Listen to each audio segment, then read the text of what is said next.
Okay. Thank you again for everyone who has joined today.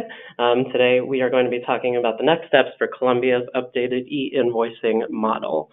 Just a few housekeeping items before we begin. This webinar will be recorded and it will be available to anyone who would like to watch that recording within 24 hours of today's live broadcast. If you do have any questions during the webinar, you may submit them through the GoToWebinar panel on the side of your screen, and we will get to those towards the end of the half hour. We do only have a half hour today for this webinar, so if we don't get to any of your questions, we will follow up after the webinar with a phone call or email to get your questions answered. So with that, I will pass it over to our speaker today. Today we have Sovo's Senior Strategic Market Manager, Andres Camacho. Andres? Hey, Brian. Thank you very much. Good morning, good afternoon, depending on where are you located in the globe. Thank you for joining today's webinar. I will talking about the latest changes for Colombia in the e-invoicing section, of course. As Brian mentioned, you will see a panel, a webinar, GoToWebinar panel on your left or right, I'm not sure, but you can type the questions there. We will try to manage all that we can at the end of the webinar. So I will do my best to keep it in time and give you some time to resolve some of the questions. Before I start, can you confirm that the audio and the video is going well? So just type that yes or no, and we can continue. Okay, I have 3 or 4 persons that's confirmed. Thank you so much. So let's start. Before I start talking about the changes, mandate, legal framework, wherever it's in Colombia, let me put context around what happened in Colombia. So like in any other countries in Latin America, Colombia is moving forward for changes in the actual schema and actual validation process. They announced in February of this year the new, with the resolution 002 and 003 changes for the actual e-invoices system.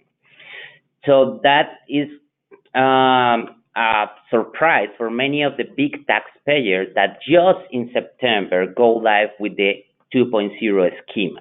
So that means that 4 months that the big taxpayer moved to production, most of them in January of this year, moved to production. Now they need to start thinking in changes for the actual schema of the actual communication protocols.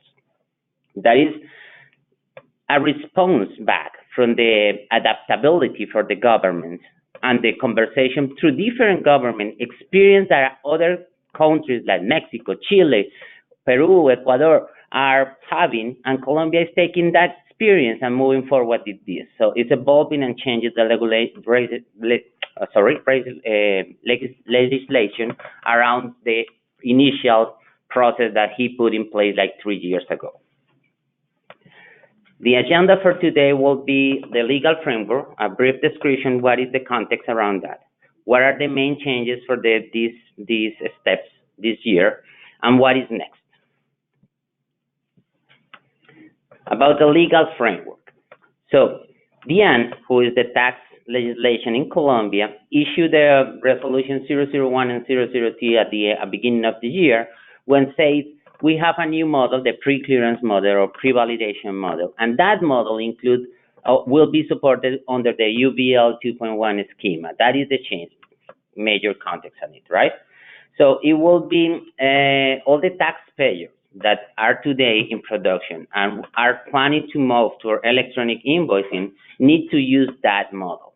So they publish as well technical documentation to support the change, and they are doing changes and modifying those using the pilot program.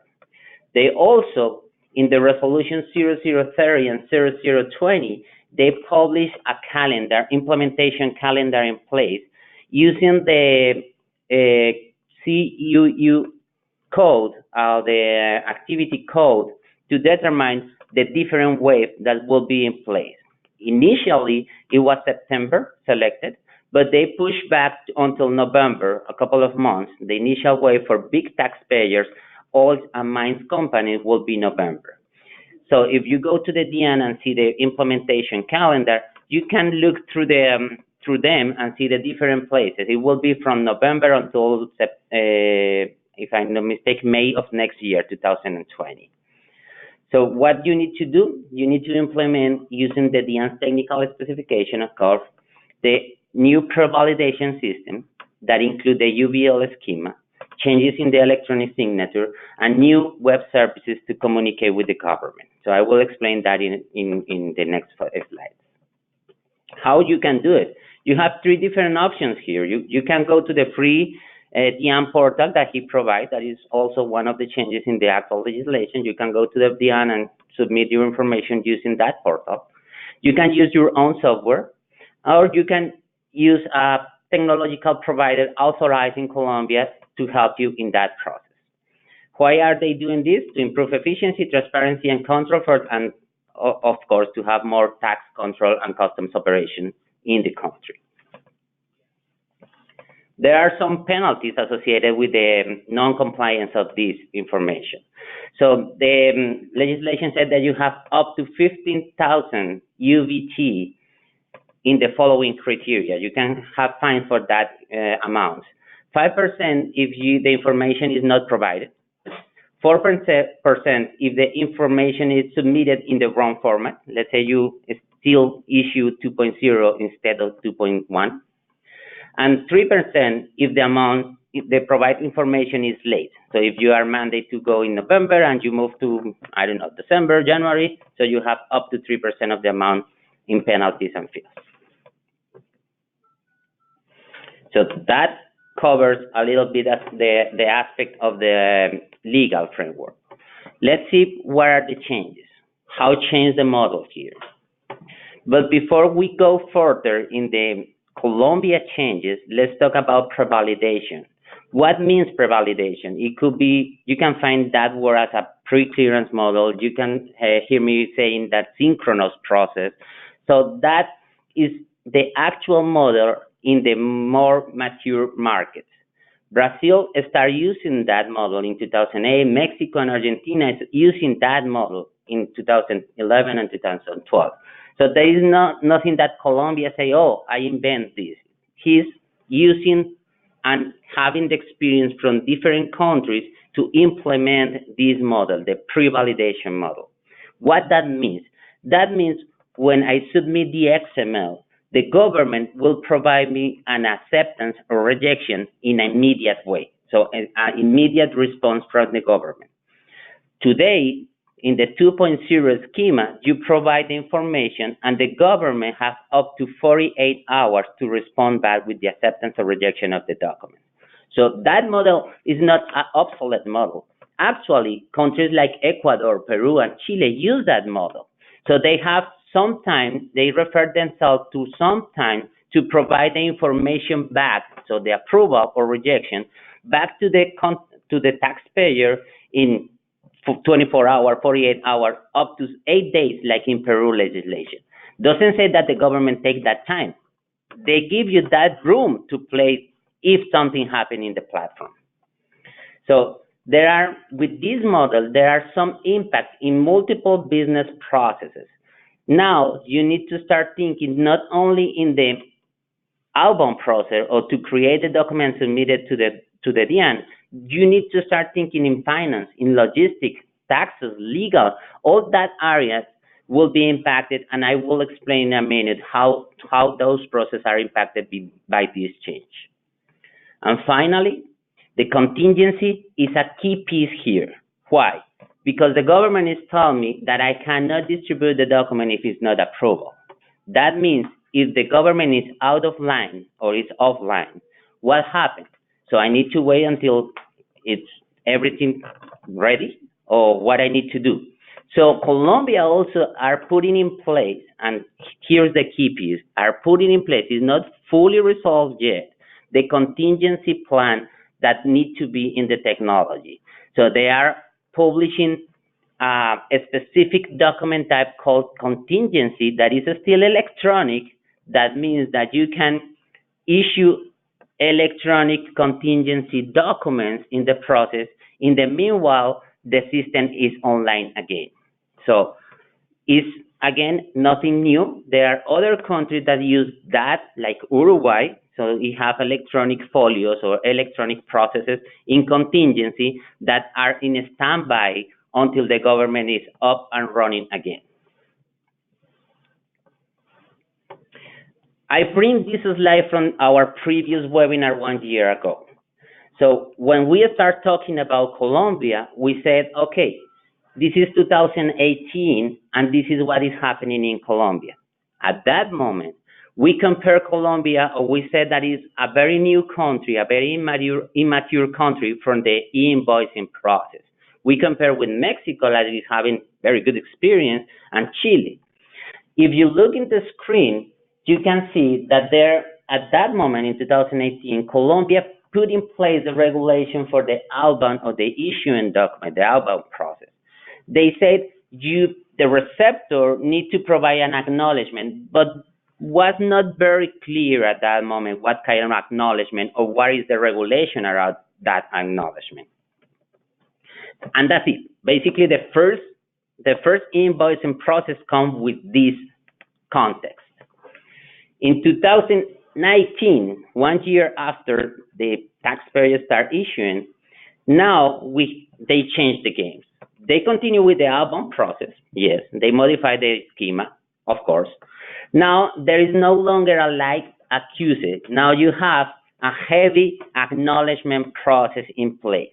That means the receptor of the document have a specific schema to reply back to the DIAN saying, I got the document, I got the goods, and I got and I approve the whole process. So I approve the transaction, let's say it that way.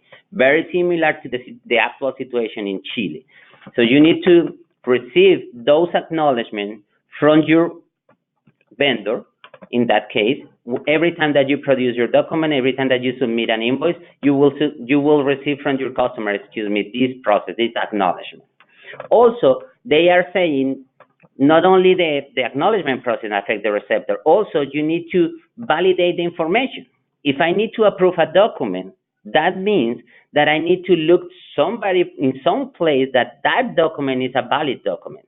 So they put in place a web service that you can use using via the CUFE or the folio. You can validate that the information or the folio is the correct one.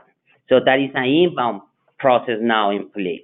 So you need to track not only the document that you submit, now you need to start tracking the document that you receive. So that is a major change in the game. So that is something that is happening in Mexico, that is happening in Chile. So now it's in Colombia.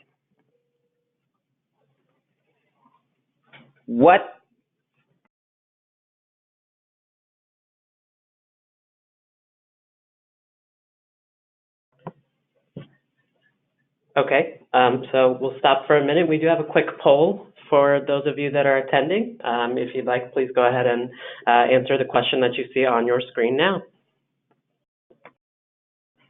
Okay, thank you for answering. It looks like we have quite a few people that are currently invoicing in Colombia already, and a few that are not yet. So thank you for answering. We will get right back into the presentation. Thank you, Brian. So what are the main changes in Colombia? So let's talk about specifics in Colombia. There are 3 big buckets here that we can talk about it. The first one is we're talking about UBL 2.1. That means the structure, the XML structure change. We use today 2.0. Now we are moving forward to 2.1. Similar to what happened in Peru 1 year ago. What that means, there's new mandatory fields, new optional fields that need to be included in the schema. We will see those in a minute. Validation. So DIANs are putting in place more than 100 new validation based on that schema. One of the biggest one is the mathematical verification. That is not in the actual validation process. And people that participate in the 3.3 migration in Mexico, remember that that is a very challenged process because the decimal process in some of the business, that implies that the summatory or the total of the item mostly can vary a little bit if there are too many decimals there. So that is a big concern here. Business consideration. based on the feedback that the DNs receive, they are saying, okay, now I have exportation invoices. So there's a new document type in place again. And also, they are putting delivery information on the XML. We will talk in a minute about that. And one of the major changes, another big change here, is that the CUFE or folio used today in the invoices is rejected if the document is rejected. So you cannot reuse that folio. In the new pre-validation process, if the document is rejected and you correct the document, you can resubmit the information using the same folio number. So that helps alleviate some of the process or facilitate the process for some of you. There are changes to header level. So we say that the postal code that is actually a field in the XML now will be mandatory. So Colombia needs to know where the goods are moving. There are new fields for delivery or transport information, and there are a new document type that is exportation invoices. What are the differences here? Why I bring this here? The information for delivery, for some of you like are located in Mexico, participate in Mexico or Chile, you know that there is an electronic delivery document that you can use for those kind of processes. There is not in Colombia. In Colombia, you have a specific field that can be pulled in the invoice, credit note or debit note to understand or to let them know what are the transport information or the delivery information. They are optional today. There is not an electronic delivery document in place for Colombia today. There is just fields that are not mandatory, so optional fields that can be populated in the XML, into the XML. Exportation, yes, that is a specific document type that you need to start using if your process includes exportation invoices. And as any other document type, it has a specific validation that needs to be followed, and you can go to the manual and review those processes and do a specific extraction for that kind of document. To the item level, there are heavy changes. The first one is that now you need to report taxes, surcharges, and discounts to item level. For the discounts especially, the DIAN publish a catalog or a table that show the different discounts type that you can use, like free samples, pay one, buy one, so things like that. Additional fields for the description or to add more commercial information that are very useful for companies who sell cars, for the automotive companies. So they can include in these specific fields the brand, the type, the motor number, chassis number, all that information can be included here, and there is a longer description that can be used. And finally, one change that is coming that comes from Mexico, Peru, and we are looking through the different scheme, and that now is mandatory and is popular in the different countries, is the products code. Colombia said that you have four different options here. The first one, and the recommended one, is the GTIN code. That is an international code that you can use in Mexico, you can use in Peru, you can use that specific number for the different in your master data to identify your materials or your goods in your inventory. The second one is Colombia Compra Eficiente. That is a code based on UNESCO. It's also international, but limited to some regions. You can use, or you need to use, the exportation code if you are planning to use exportation invoices. This is mandatory for exportation invoices, and you cannot use the GTIN. You need to use the exportation code here. Or finally, you can choose to use your own code. If you are not using exportation, if you don't have the GTIN, you already built your ERP with a specific inventory management or inventory code, you can use that code as well. So you can follow the instructions that are in the technical manual to see how long can be this field and do that specific information. We said that some of the other business areas are impacted here.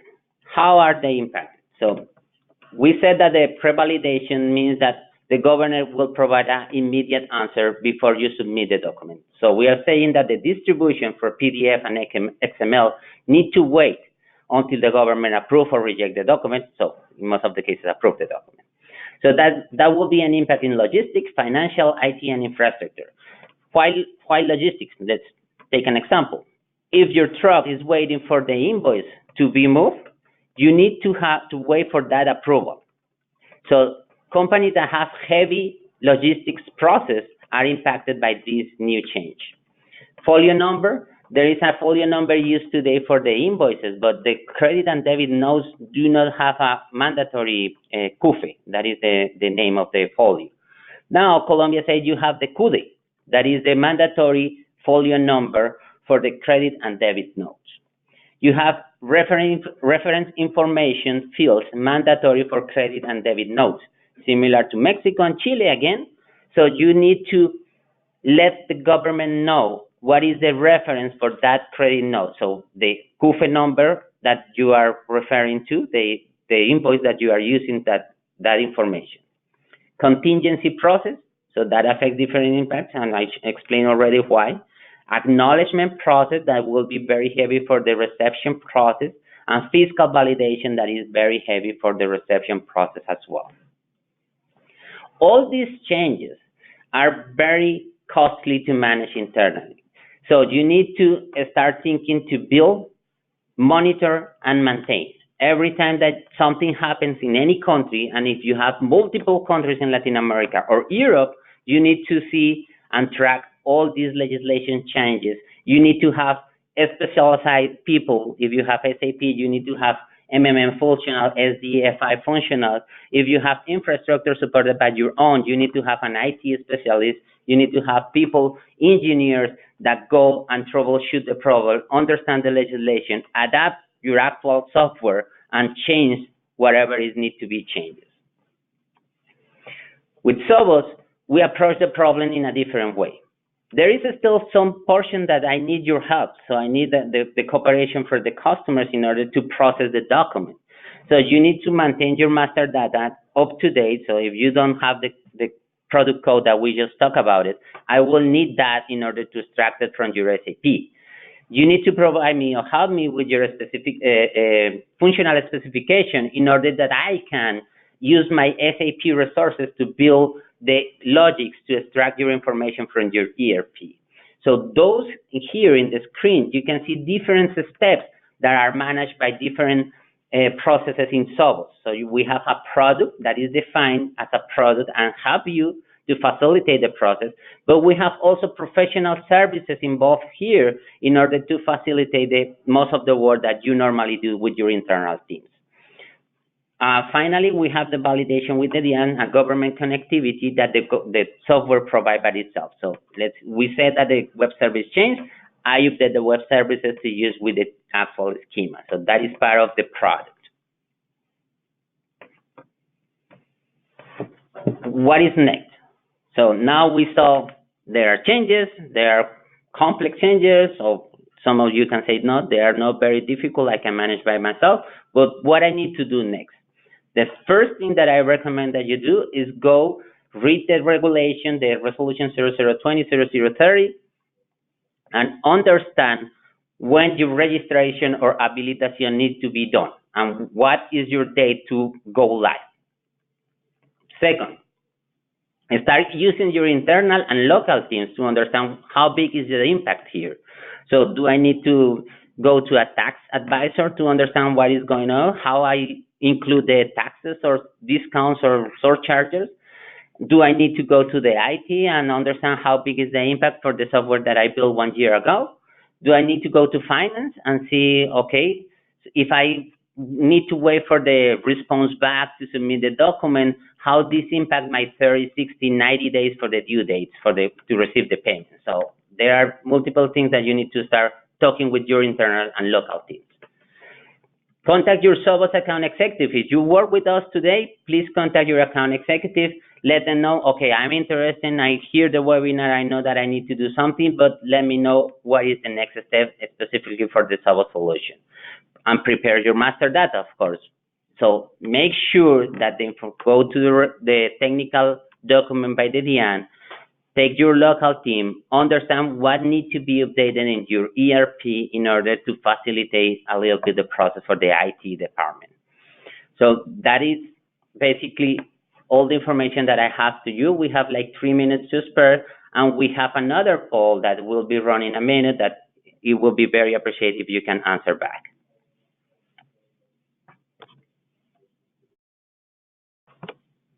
Okay, looks like we have the majority of attendees responding. We will go ahead and launch into the Q&A section of the webinar. Thank you, Andres, for this great presentation. And if you don't mind, we'll open up to a few questions. So we have received a few questions already. I will go ahead and take a look through them. Okay, it looks like the first one is, do the business processes linked to the fiscal documents need to wait until the government validates the documents? That is correct. So you need to distribute the PDF and XML if you distribute both today until the government provides you an approval for that document. Great, thank you. The next question, will the e-invoicing be mandatory for suppliers based outside of Colombia or only for domestic vendors or customers? As any other regulation, that legislation applies only for Colombian companies. So if you are issuing or receiving company electronic documents, you need to follow that rules. If you are an external company, usually you don't need to submit that information or the particular schema. Let's say, if you're a Mexican company, you need to follow SAT regulations. So you need to publish the CFDI information, not the UVL 2.1 schema that is using in Colombia. Okay, great, thank you. The next question, can we apply one CN to more than one invoice? Yes, you can use different credit notes for one or for the same document, the same invoice in this case. The reference note is used for that. If you are using, you need to refer every time that you create a credit note or debit note, you need to refer the previous document. In the credit note, you need to refer the same invoice every time that you create an actual invoice. So that the government will keep track of that document. Great. And we are at the half hour. I'll go ahead and read one more question, and then we will wrap up. So the final question, do you expect updates for SAP ECC, something like new OSS notes updated in the system? It's very hard to answer that question. I'm not sure if it will be a specific release for Colombia. I know they are doing a very good job with their e-framework. Probably they need to update some of the system, yes, as we do. But I don't expect any OSS notes particularly for this mandate. It was not happening in Mexico. It was not happening in any country before. So I don't expect that particularly for Colombia mandate. Perfect. All right. Thank you, Andres, for answering those questions. Thank you for a wonderful presentation. If you did submit a question as an attendee and we did not get to it, as I said at the beginning, we will reach out to you personally via email or phone to get that question answered for you. You do have additional contact information on your screen. Feel free to give us a call or send us an email if you have additional questions. And once again, thank you everyone for attending today. Thank you, Andres, for this presentation, and enjoy the rest of your week. Thank you very much. Bye.